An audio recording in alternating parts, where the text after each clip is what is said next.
yes, what do I do? I kind of have a very wide scope of wellness practices. So I started in art therapy at the same time I was doing Pilates, and then I bridged the two because I was working in trauma and I felt like the type of people I was working with needed to have a bridge of movement and emotional component. But so what I do now is I don't really do art therapy, but I do coaching and energy work. So I do intuitive work, energy work. So I do the whole scope of energy where it's like Akashic Records, Reiki, hypnosis, coaching, Pilates, yoga, like all the things. Hold it. I'm sorry to interrupt. This is like the third time I've heard about Akashic Records in the past like few weeks. So apparently I'm supposed to know what it is. So. Okay, so the breakdown, it's always hard for me to like bring it into a small, quick scope of things. Okay, so Akashic Records, the breakdown of that is really, you think of it as an energetic library. And in the library, you could take out any book. Each book has a different aspect of what you might need at this moment in time. So, we think of time as a very linear scope, but that's really just the way our human brains can understand time. We need to put things into categories, right? So sure. We frame time as this linear thing where we put dots on the timeline. But in Akashic Records, there's no time. So it could be, and it takes a little bit of like being able to think outside of our own brains, right? Where it could be past life, it could be this life, it could be future life, it could be something completely different. It could be collective consciousness, or it could be your own consciousness. And all of that can live in this energetic library.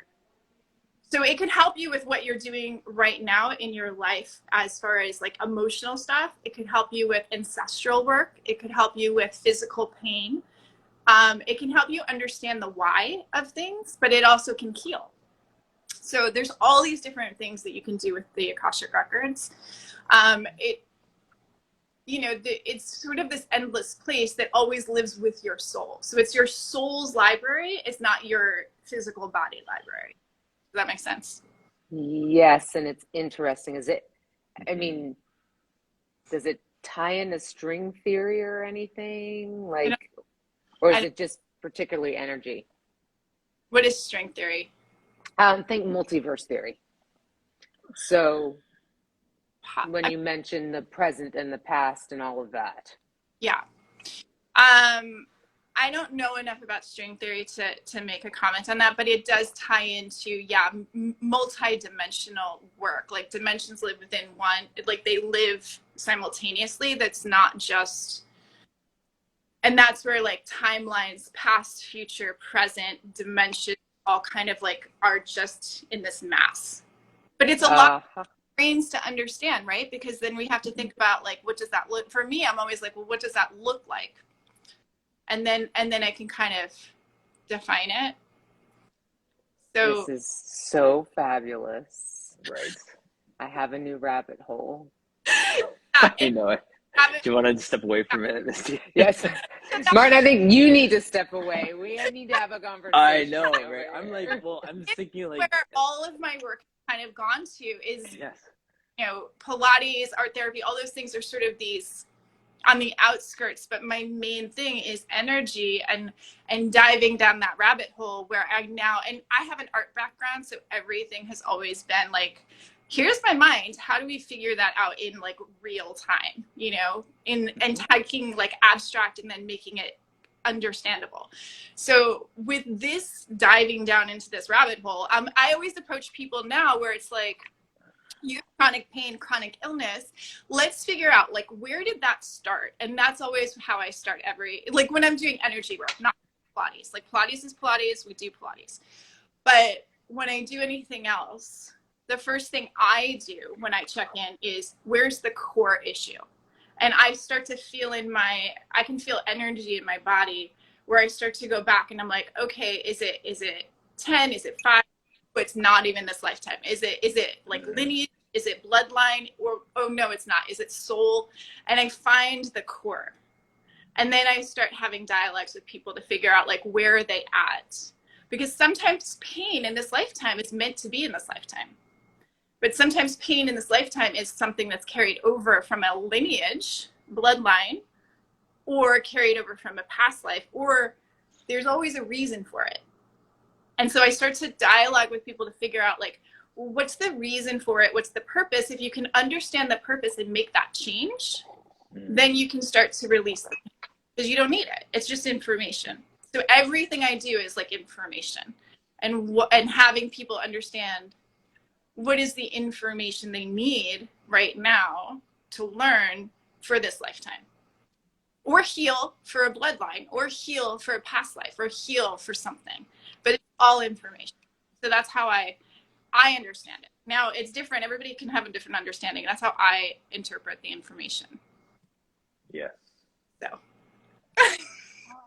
So Pilates is Pilates, but then I'm sure you see some flags that tell you, let me start asking these questions. So I don't do it in my Pilates sessions. And I've learned that just because of the practice and the boundaries. Not everybody wants to know that. Some people come in for Pilates, just want to move their body. And there's, I think there's such a importance to getting in touch with our physical body and moving our physical body. Right, and being present. Yeah, in that space. Present in that space. Sure. And learning through Pilates. And so if people, if I'm seeing somebody who has chronic issues or really can't like tap into something, I might make a comment to them, but I'm not going to do a session with them unless they ask me for that. And then, and you're inviting them into it. Yeah, they would have to take the responsibility. For me, it's always a responsibility piece. Like, you have to take the responsibility to ask, to show up, to pay, to exchange. Like, I'm not going to force you to do your own healing. Like, you have to want to do your own healing. So I offer, like, these are all the things I do. But if you're not asking for something that you're showing up for, I'm not going to, like, push it. Like I did in the past. I'm not perfect, but... like whenever I have something new, I'm like, you want to do this? Yeah, of course.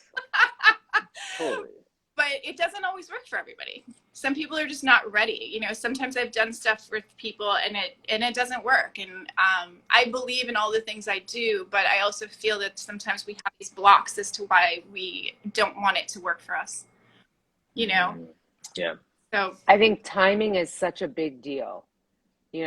It's one thing to be intellectually ready to do something, but to be energetically ready, spiritually ready, all of those other pieces, that's a completely different bowl of wax.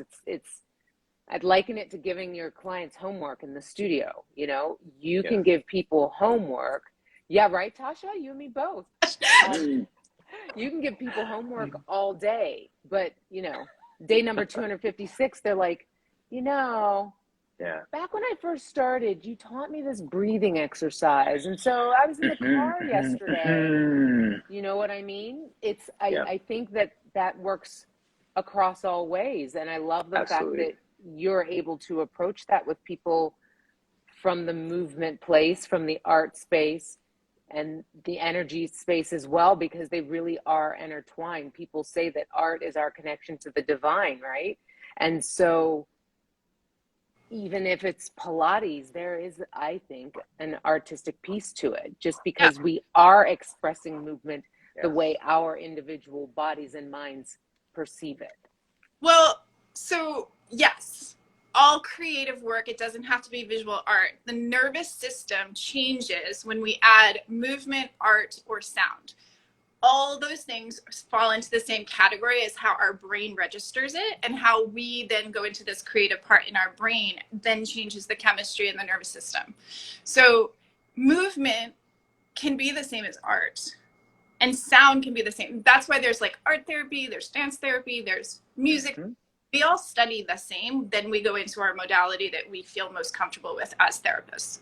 So it all works the same way when you bring it into the body, which is why sometimes when I'm doing Pilates, I'm like, okay, it could just be Pilates because the movement itself can actually heal or bring them what they need. Yes. Yes. You don't need to like beat it over their head and be like, now we're doing this because emotion. Think about this, you know? Like even in art therapy, we're not talking the whole time. I do that, but sometimes it was just art.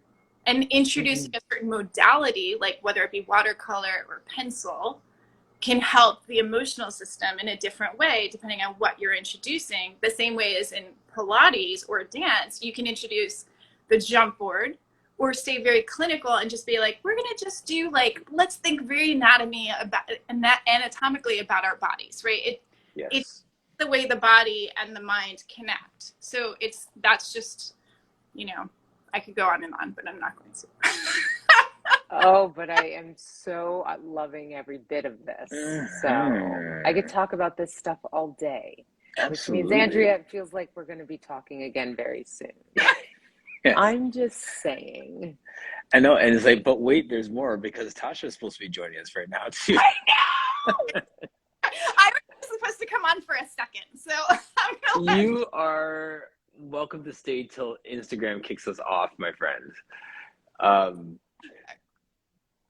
Yes, there's as Tasha comes on, you're about to say about pain though initially before we got you on your. Oh yeah, I interrupted you. I'm sorry. Yes, hello, our friend. Hi, Tasha. Hey guys. Look at that dragonfly behind her. Every time I look at it, I think about you. True story. Oh, yay. Because I have this. I also have a dragonfly tattoo, and that I've gotten in recent months. It's personal, but we'll talk about that because I get to see Misty next month.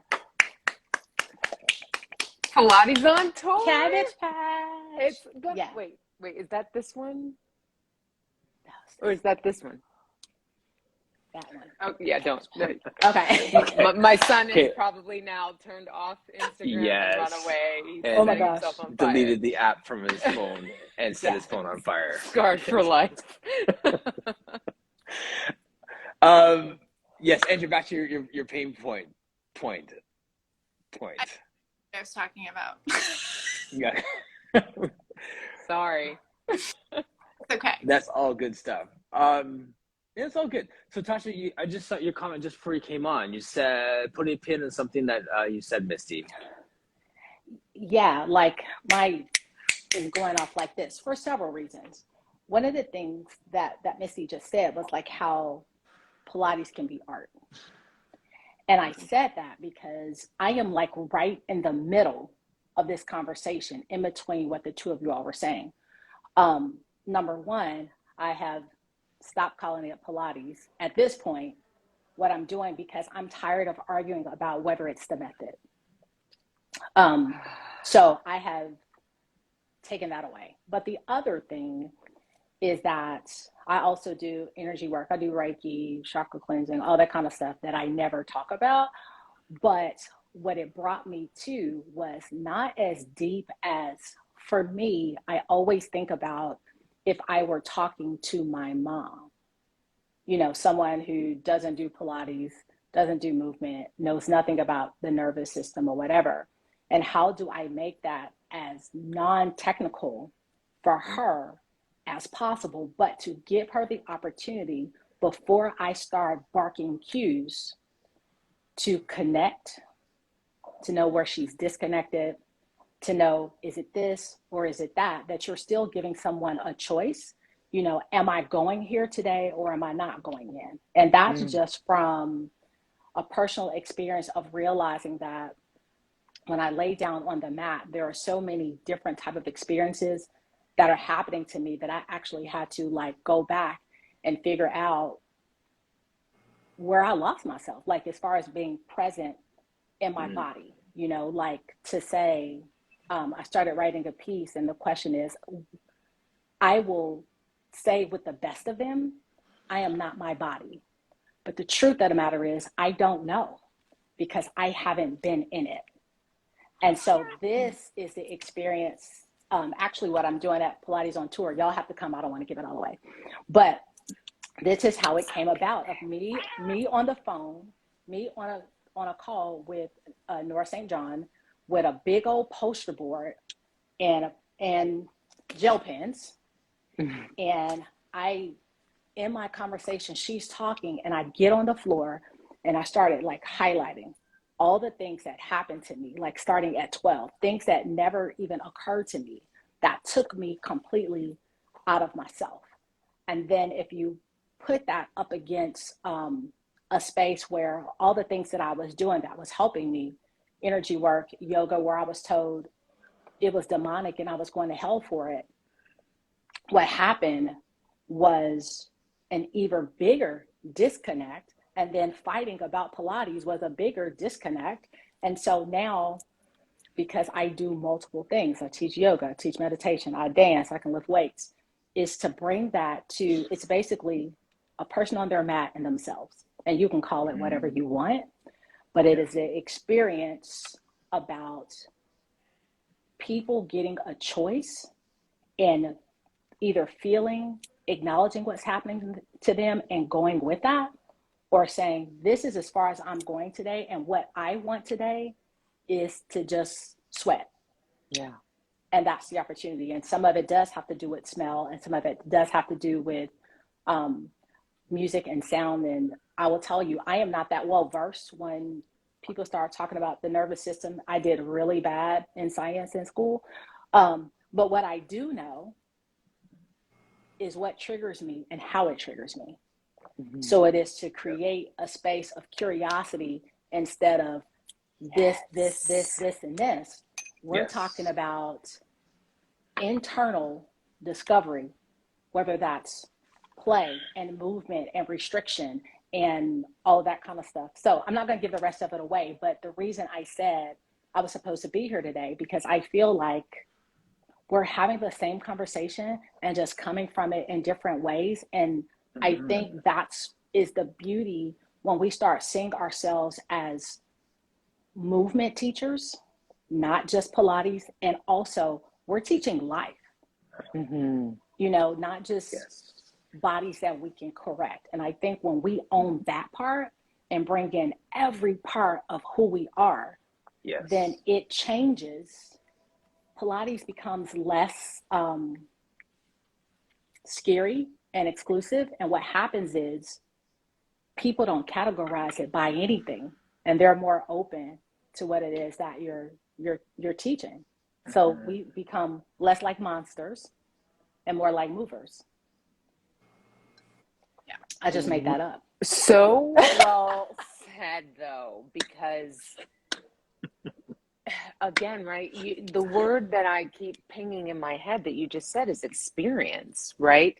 You can have 10 people in the room. You can have 8 people that are there for a kabillion other reasons. One person that has no idea how they got there, and only one person that day wants to have an experience.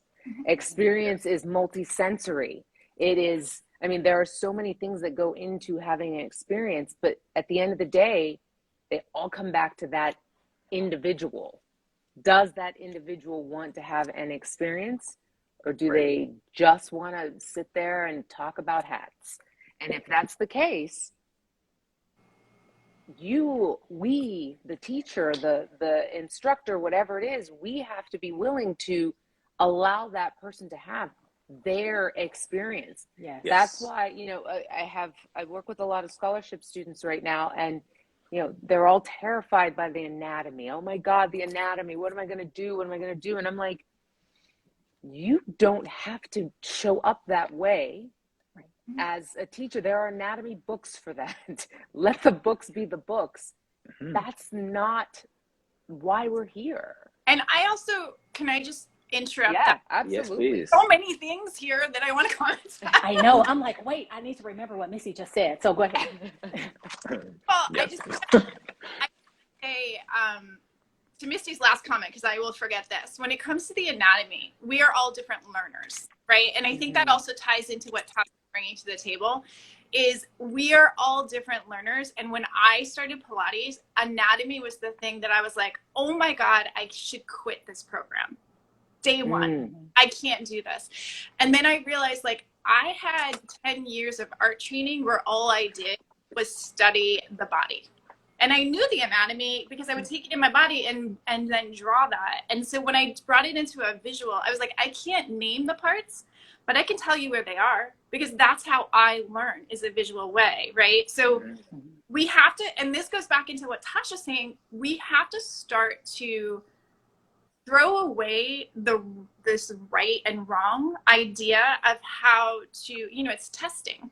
You might not be able to get every word, but when you're talking to a client, some people do talk in an anatomical language when they're teaching Pilates, but for most of the time we're like, could you move your foot to the left? And they get confused with left and right. So, but visually they can understand that, right? So it might be just tapping their foot. Maybe they're a physical learner, right? So many of us have different senses that we learn with. And what Tasha's saying, like, Tasha, I was in your, like, I left the Pilates. I didn't necessarily call myself a therapist or a Pilates for a time, partly because of the judgment. And I felt like every time I did something, I had to prove the science. So I also didn't bring the part of what I do into the world, because I was like, oh, great, I have to first find the science to defend what I'm doing, to make sure people know that what I'm doing is legit and not just woo-woo. Right. So I did a lot of research, wasting my time, to bring science to sort of supporting what I do is legit, when I had clients that, like, it worked for. And oftentimes, like, my mom, I do some of the stuff on, and she's like, what? And she always starts this way. I don't believe in what you do, but asterisk. Yes. So I just think we do have to start with, like, how does it feel in our body? And when we're doing a class, like, experiential, like, how is it feeling for you? Great. Call it whatever you want it to call it, but it's working for you, Absolutely. Agreed. On the back end of that, I want to say, for those of us, and I mean, I was studying to be a massage therapist. I've been a personal trainer for 17 and a half years. I have seen anatomy a million times. It just doesn't stick with me. But here's the thing about it, is that all of us get to show up how we show up. And the people that want to learn from us that way will show up, And so I'm not a scientist. I'm a social scientist.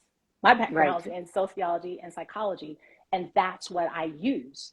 But someone else doing it differently doesn't matter. And so the discussion, and I said this to a group of master trainers a couple of weeks ago, is that if I start to bring the emotional intelligence part into it, or awareness or embodiment or whatever we want to call it, people are quick to say we aren't therapists. I'm like, yeah, we aren't doctors either. But how many Pilates teachers have you seen who think that their job is to diagnose someone?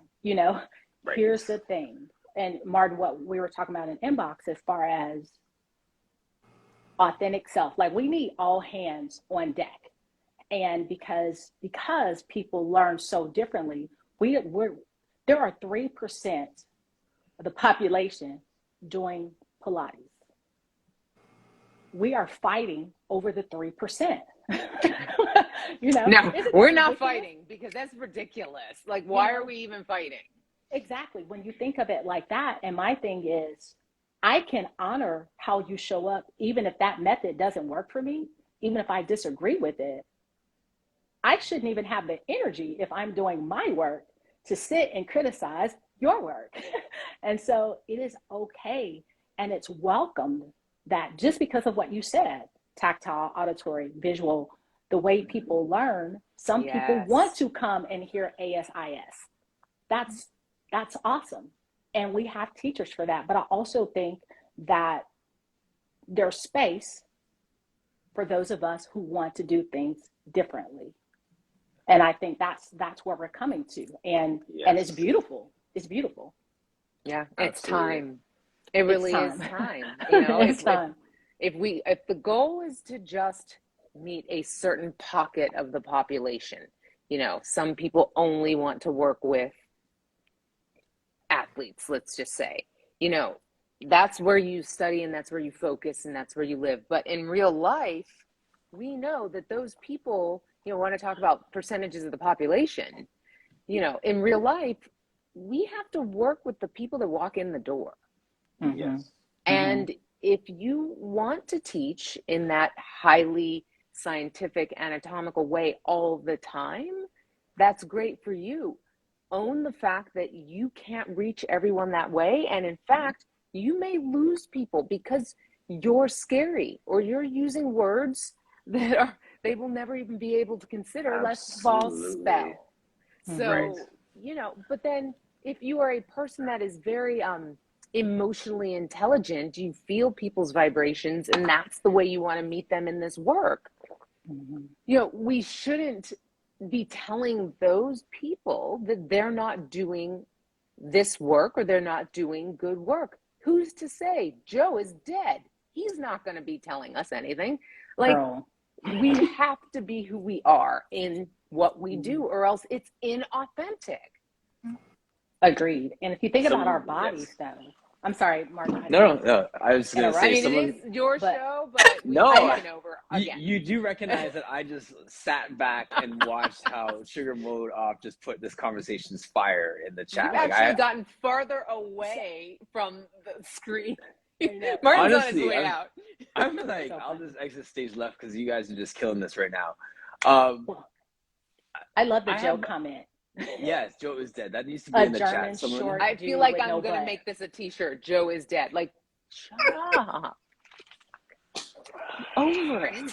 Joe doesn't look like me, so the work has to change because I'm a Black girl with big hips and a big butt from the south side of Chicago, and me and Joe have nothing in common. If you taught people being a Black girl with big hips from the south side of Chicago like Joe did, you would be teaching prison lotties. I'd be broke. And I'd have to find another career. Yeah. So keep up with that energy work. Andrea? It's not just Joe, right? Because what you guys are talking about, for me, I was never considered like the smart person in my school growing up because I was an energetic learner, right? I was I can feel it, I can see it, I can take it in and experience it, and then I get it.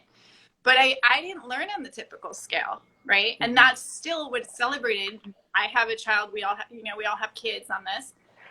My child's going through the same thing. Like, if you can't like memorize the facts and regurgitate the facts, you're not seen as the top, right? And I think it's not just Joe. I think it's like a whole system needs an overhaul. Yes. To value that empathic way of learning and being. Absolutely. And just circling back to something Misty said a minute ago too, even if you do have a specialty in an area that you're passionate about, you end up in moments like what happened to me with one of my clients. I have a guy who does CrossFit and likes to still, work out real hard. And then he's going to osteo and he comes at me with some really hard osteo questions.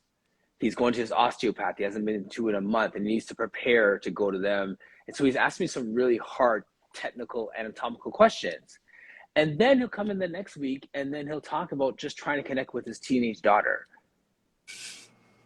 And being a guy and growing around guys, and how do we do that, knowing that I have a counseling background. And then, so like, you have to be able to flow with people, connect with people, know what's within your skill set, what's in your toolbox, and just meet people where they are at, even when you have a niche and you think that you could just like hang your shingle and do this all day. It's called being a real person. I'm not my profession, right? So when I go to the grocery store and I'm asking about the variations in kumquats in August, I want somebody to not look at me as, oh, this is the Pilates lady. She's just the lady asking about the kumquats. Whatever it is, like, we are multifaceted individuals. And if we are that way, then why wouldn't we allow for and expect our students and clients to be the same way? Mm-hmm. And to let them honor who they are. I think that we're at the spot that so many of us are learning that every issue isn't our issue. Every fight isn't our fight. If you want to only teach the astronauts, good. And it's just like, good luck. But the whole thing is like this constant fighting over who should be able to do what takes us away from the work. I am not saying that there are not some things that as a community, that sometimes we have to push the button. And I get that. But also, I can't follow 7,500 people every day and figure out, I didn't like that. And I want to share this, that there was somebody that I love who posted something that rubbed me the wrong way. And I shared on an inbox my perspective about why I felt that. And I said, I'm sharing this in love, but it's something for consideration, because if I said something that was offensive in the realm that I'm trying to work in and be a leader in, then I would want somebody to come to me without trying to like cancel me, but to say, hey, I want to offer you this perspective and you can do what you want to do with it. Because she didn't take it down and it was fine. But I felt like I said what I had to say in private, in love. And then I went on about my business, because at the end of the day, it's her page. I could just not look at it. Scroll on by, right? Yeah. And so I think we're kind of settling down at this point, that everybody's into the work. Like everybody's finding their path, you know, and it's less energy to like be on social media all day with 500 people fighting over the same thing, but nobody doing the work.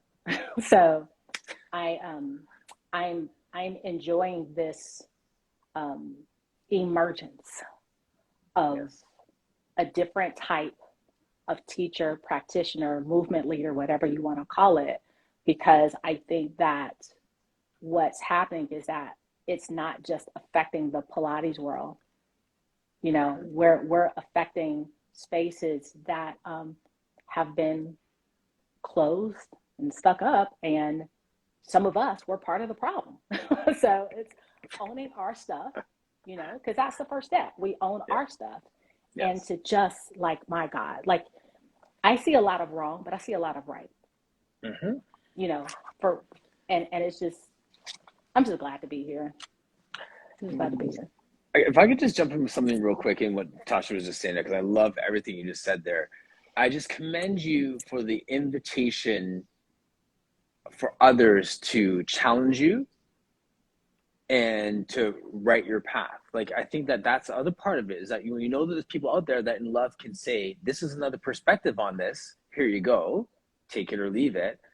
That's a powerful thing when we can invite that. And not even necessarily saying, I want everyone to do that, but like your character, your humility, the way you present invites people to do that in love when they know that it will be heard and that you'll make a pivot if it's appropriate to make it.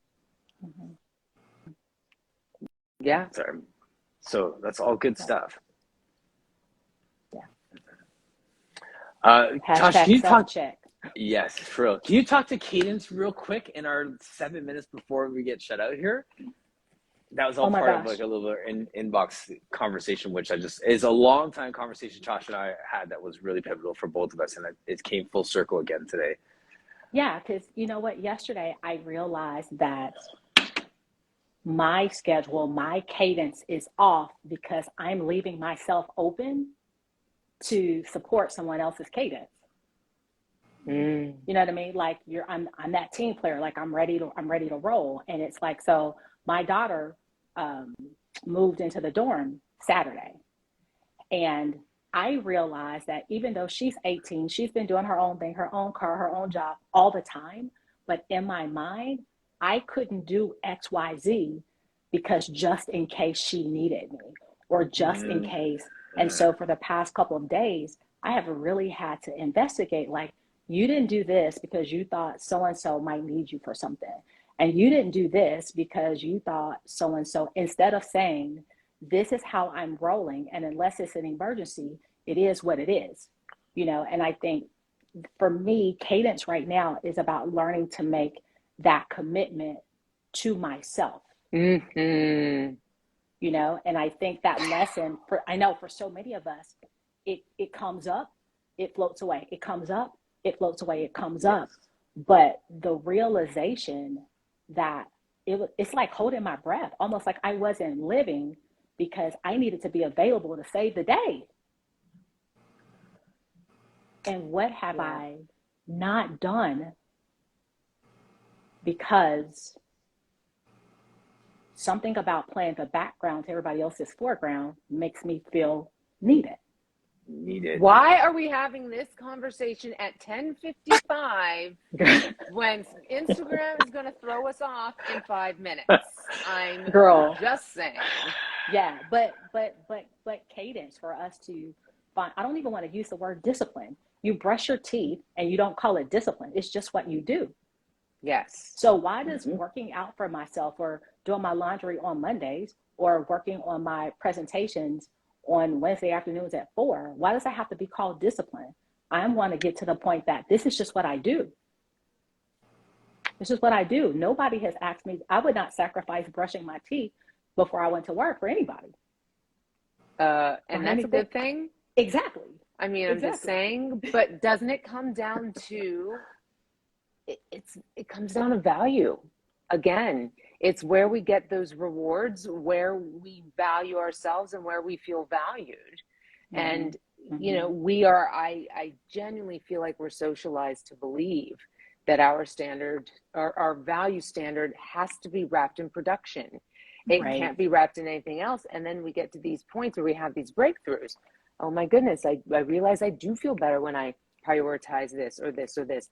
My partner has been yelling at me for, I can't even tell you how long, about doing what feels good for me, not saving the day, not prioritizing what everybody else needs. And I'm like, yeah, you know, I am trying. And I really am trying. I do think about it before I strap the cape back on and go flying out the window. But it is a constant slog to break that pattern. And talking about what Andrea was saying earlier, you know, I often wonder how much of that is the energy that we come into this plane with. And, you know, then if that's the case, then how do we break it? I think you end up in a field like the one we're in because you're naturally hardwired toward a bit of that.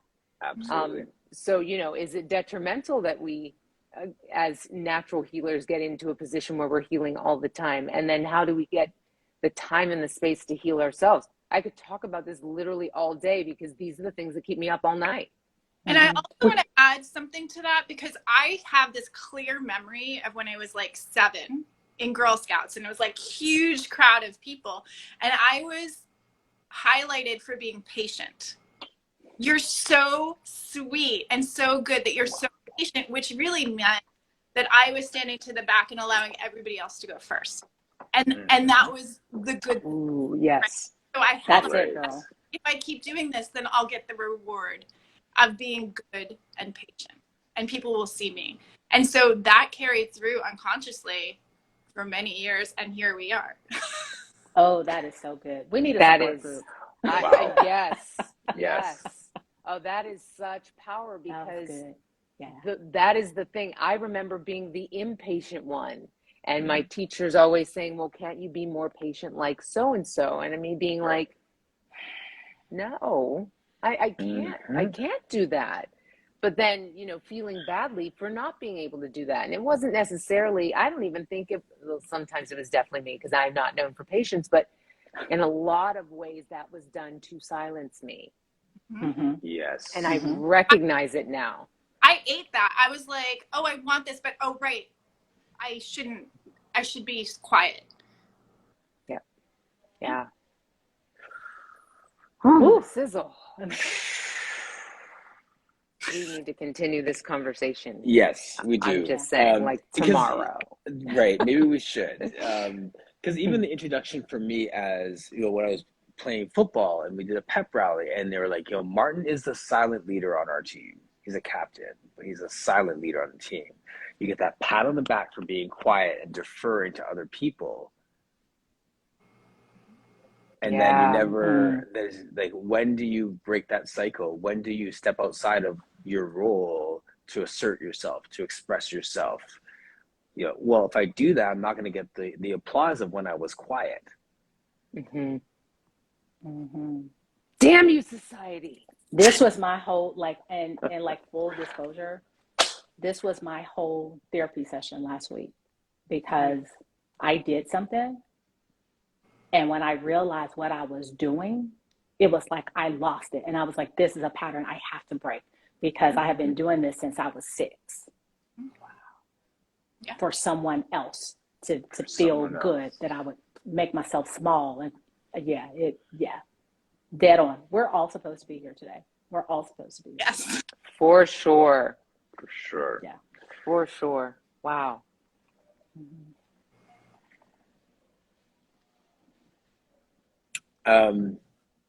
Yeah. So I started by telling Misty how epic my conversations have been all week. And, in a week of epic conversations. Yes, in a week of epic conversation, yes. Yeah. I don't even know where to go from that, but to say thank you to you guys. And like I said before, I really esteem all 3 of you so highly. I have so much love for all 3 of you, and I figured that you all knew each other already because you see how it just flowed, everybody.